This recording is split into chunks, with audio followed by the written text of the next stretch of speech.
Morning, everybody. Jim Adkins here from Jim Adkins Results Coaching. Can you see that snow? It's cold. I got the door open. I may get up and shut it, but I loved it. I had to come down here and share that with you while I talk to you real quick about the 5 things that you can do today to end the year like a champion. And we talked about this a little bit yesterday, but I just wanted to jump on here really fast and give you the 5 things so that we can move forward. Today's a busy day for me, which is really good. I love to hit the ground running, and today's one of those days. So, number 1, are you ready? Let's recap what we're here for first. 5 things that you can do today to end this year like a champion.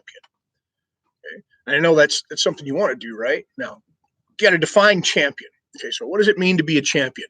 Now, you can win, woohoo, or you can finish, or you can take the prep of a champion.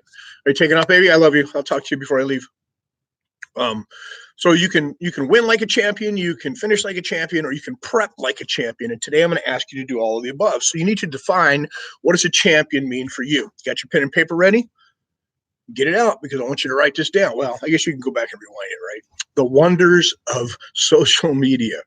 So number 1, this is what I have my students do every year. Now, as we approach the end of the year, I don't know how many people are thinking about their New Year's resolution. I bet throughout the year, at least once, a few of you have said, this new year, I'm going to stop this, or starting January, I'm going to do this. And you're making those promises, and you're marking that date for your New Year's resolution. And that's a really good thing. It really is. When you put it, when you put it in a date and you say, okay, this is when it's going to happen. And it's an awesome power. I'm not sure that it works as strongly if that's your starting date. Let me explain. Let's say I'm going to make a huge change in my life, and I decide, okay, I'm going to start January 1st, 2020, and it's November. Well, November gets rolling. The power and the why and the enthusiasm start to wane a little bit on the goal. Other things pop up, things change, important and not important. December rolls around, and you get distracted with the holidays, and you either complain about it like some people do, which cracks me up, or you enjoy it and you're distracted. And then January comes, you goes, what was it I was going to do? Oh, yeah. And you kind of half-heartedly try it. I'm guilty of this. A long time ago, I used to set New Year's resolutions too. And I think the rule is, like, by January 11th, 80% of the people have stopped. I believe by July, 90% of them have stopped, whatever it was you decided to do. So rather than jump on board there, let's get ahead of everybody like a champion. Champions don't wait till the competition to give it their all. Champions don't wait until that last moment at the finish line to give everything they've got. They do that beforehand so that when they need it, it's there. Follow me? So today, what I tell my students come the end of the year, and it's right now, don't write down a list of things you're going to change. Write down the things that you did this year that are awesome, your accomplishments. Sit down and write down 5, maybe 10 things that you've done this year that are incredible. Write it down. Pat yourself on the back and say, you know what? I accomplished that. I accomplished that. At one time, it was just a thought. It was a dream. Then it became a plan. And look at me now. I have that relationship. I have that car. I have that house. I have that job. I have that type of bank account. Write down your accomplishments. So that's number 1.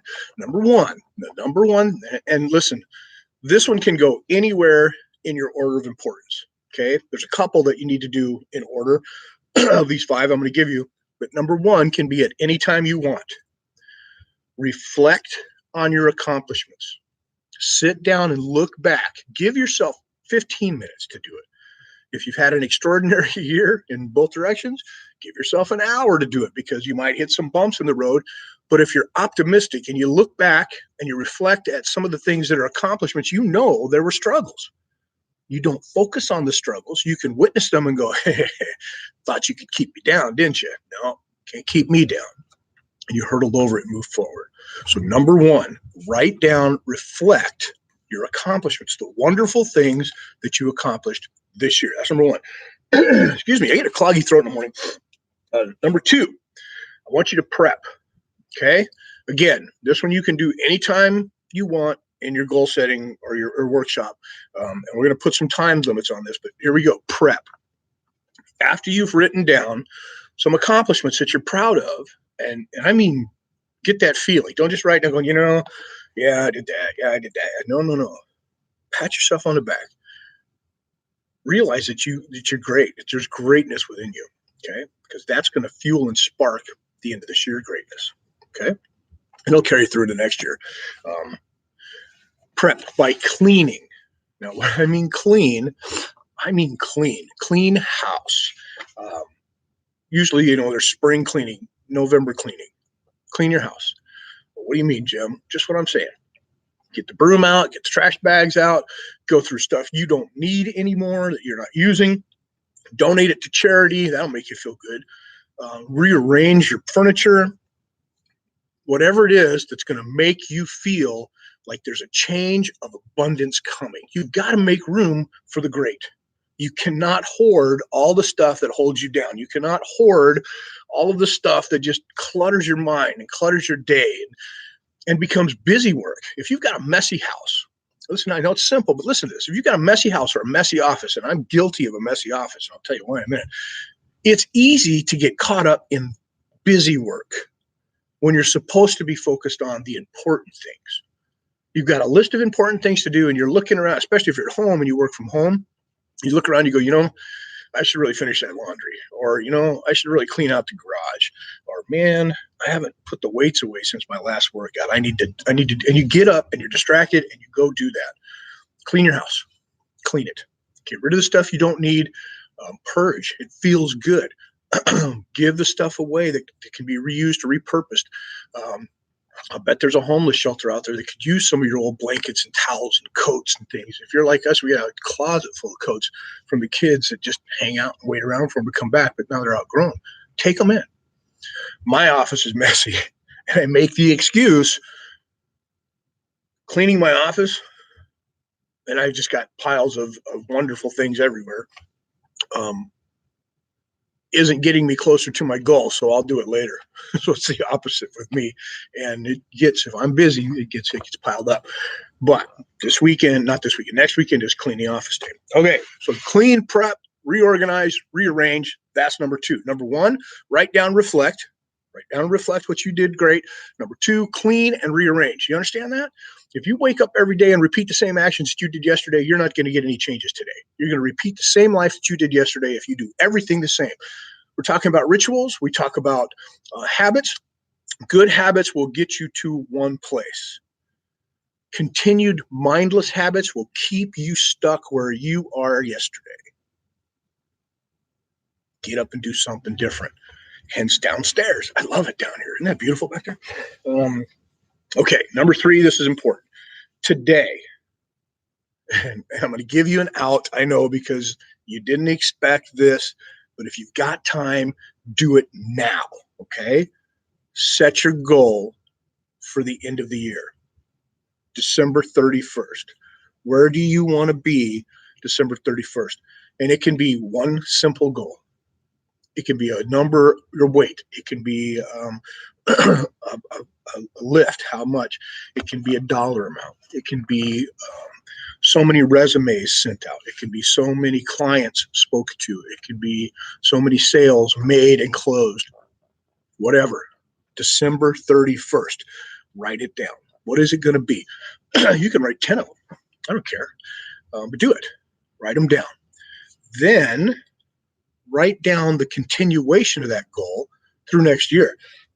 Boy, breakfast. So write it to December. Let's just pick one for me. I'm 219 again right now, my bodybuilding and my weight training. I want to get back down to 210, I think. I think 210 is a good number. So by the end of this year, because I'm going to compete in April, if my hamstring didn't screw up my symmetry of my leg by tearing it off my knee. In April, I'm going to compete in the over 50 bodybuilding championships. That was my goal when I came back from cancer. This is what I want to do. Let's go the other direction and be healthy. By December 31st, I want to be at a weight that I can compete with. I'm not shooting for any specific competition weight. Whatever I end up is where I'm going to end up, right? So that's my goal. And how will that carry me into next year? Well, April's the competition. So we got January, February, March, April, those 4 months. I really need to kick it into gear and focus and get the poses down and the symmetry down and maintain that strict champion regimen, right? Well, how does that play out for the rest of the year? Do I want to walk around looking like Arnold Schwarzenegger all year long? Maybe. No, but I want to be able to take the diet information that I learned about my body and keep myself healthy and symmetrical all year long. Am I vain? No, I'm a leader. And a leader can't take you anywhere that he hasn't been or she hasn't been herself. And I want to go there so that I can help people. Make sense? So that's my goal for December 31st and how I carried it through. That's step number 3. Step number 1, reflect on your achievements. Write them down. Do not just think about them. Write them down. Step 2, clean and rearrange. Clean your house, clean your room, clean your yard, clean your garage, rearrange your furniture, and it'll do wonders for your mind because you'll be cleaning your mind and rearranging your thought processes. Number 3, write your goal down. You've heard me say that a million times. Number 4, create your why. Okay, these are the 5 steps to end the year like a champion. Create your why. Why do you want to achieve that goal? Write it down or say it out loud right now if you're driving or if you're working. I know some of you guys listen to this while you're working. Say it out loud. Why do you want to achieve it? I want to be the best me this next year that I've ever been. Every year you can achieve that goal, right? The best you ever. My ringtone, my theme music, right? So write your goal down, come up with your why, state it out loud. Got it? Good. Number 5. Can't believe I wrote that down. Do I want to say this? Okay. Plan to fail. What do I mean by that? Success is nothing more than a series of controlled failures. Okay? You're going to stumble. You're going to write down the wrong directions. Unless you're modeling somebody who's been there before or you have a coach, you will stumble. It's perfectly okay. You've heard the old adage, I learned from my mistakes. Do it. Plan to use November as your month of mistakes, your month of controlled failures. That's how you grow. So you make these plans. Don't make the mistake of not planning. You do the 5 steps that I told you to do, that I've asked you, that I've shared with you. And you make them real. And you do them. Let's say you didn't do them right, and there's still something little blocking you, or you didn't finish your goals, or you don't have a strong enough why, or you had the wrong goal. And you found out that as you started moving forward, it's not really what you want. It wasn't that pile of money you wanted. It was the freedom that it was going to bring you. It was the ability to leave the job that's holding you down or driving you nuts. So it's not the pile of money. It's what it brings. Reframe it. Rewrite it down. Reaffirm it. And move. And last but not least, I know this is number 6, but I decided this yesterday. A lot of people don't know exactly what I do as a coach. I'm going to offer my services to anybody who wants it, who's a subscriber on here, for free for the month of November. I kind of do it for you now with my videos, but it's not really personal. If you want to hire a coach, a professional coach, you want to see what a professional coach can do for you, contact me. Okay? I will give you the month of November for free. What that means is you're going to be getting about $500 an hour worth of my services. And I will share with you private one-on-one coaching services for the month of November. I will help hold you accountable. I will help you set your goals. I will do all the important work that a coach does right off the bat. Now, not all of it. We're not going to be able to achieve all of it in an online relationship like this. It has to be video. It has to be phone. We have to sit down and make a consultation meeting and get personal. But on the surface, to show you what a professional coach is, I'm offering it to you. If you're watching this video, or if you watch my martial arts videos, the services are available for you for November. You have to reach out. You have to contact me. You have to set a date for a consultation, and you have to show up. And you have to be willing to make a change. And if you take advantage of my free services and you like it, I'm going to ask you later to use me for the rest of the year, or point me in the direction of somebody, or point other people in my direction that you think can benefit. Is that fair? Okay. Have a great day. Kalkaska, I'll see you guys later tonight. And morning, Cindy.